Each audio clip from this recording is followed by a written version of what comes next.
చాలా మంది ఇంట్లో పెద్ద కొడుకులుగా పెద్ద కూతుళ్ళుగా పుట్టారు. ఏం ఒరిగింది? కుటుంబ బాధ్యతలన్నీ నెత్తిన పడ్డాయి. ఎవరు పట్టినారే ఇంటికి పెద్దోడు పోయి ఉండి నువ్వు అట్టెట్ట చేస్తావు అంటారు.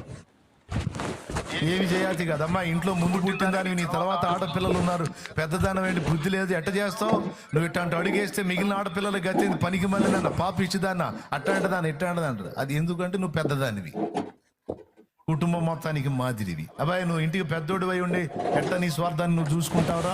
ఆ మిగిలిన వాళ్ళ సంగతి ఆలోచించమంటారా? పెద్ద కొడుకు ఏంటి బాధ్యత తెలియదంటారా? బుద్ధి లేనోడా, సిగ్గు లేనోడా? అలా తిట్టినప్పుడు తిట్లు తిన్నప్పుడు ఈ పెద్దగా పుట్టిన వాళ్ళకి అనిపించింది కర్మగాలి పుట్టారా బాబా పెద్దోడుగా. చిన్నవాళ్ళ పని హాయే వాళ్ళు ఇవ్వడు అందో. వాళ్ళు ఏదైనా తప్పు చేసినా కూడా అరే చిన్నోడు పోనీరా అంటారు. మనం తప్పు చేసిన పెద్దోడు అయి ఉండి ఓయ్ ఎట చేస్తావురా నువ్వు అంటారు అని పెద్దోడుగా పుట్టిన వాళ్ళు ఇబ్బంది పడుతుంటారు. ఏం ఒరిగిద్ది పెద్దోడుగా పుడితే అని కొంతమంది ఫీలింగ్. ఈ రెండు కాదు, మళ్ళీ కుటుంబ బాధ్యతలను ఎత్తిన పడతాయి. తండ్రి ఉంటే ఏమి లేదు, తండ్రి లేకపోతే కుటుంబ భారం అంతా ఇంటికి ముందు పుట్టిన పెద్ద కొడుకు. ఏసై కూడా పెద్ద కొడుకుగా పుట్టాడు, అందరి భారం ఆయన మోసాడు.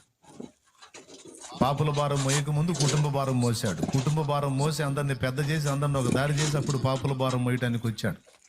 అట్ట కూడా భారం మోసాడు. ఈ కుటుంబం భారం మోసాడు, ఆ కుటుంబం భారం మోసాడు. రెండు కుటుంబాల భారం మోసి అందరికీ జ్యేష్ఠుడు, పెద్ద దిక్కు, పెద్ద కుమారుడు, అందరికీ మెయిన్లో ఉన్నవాడు యేసయ్య అయ్యాడు.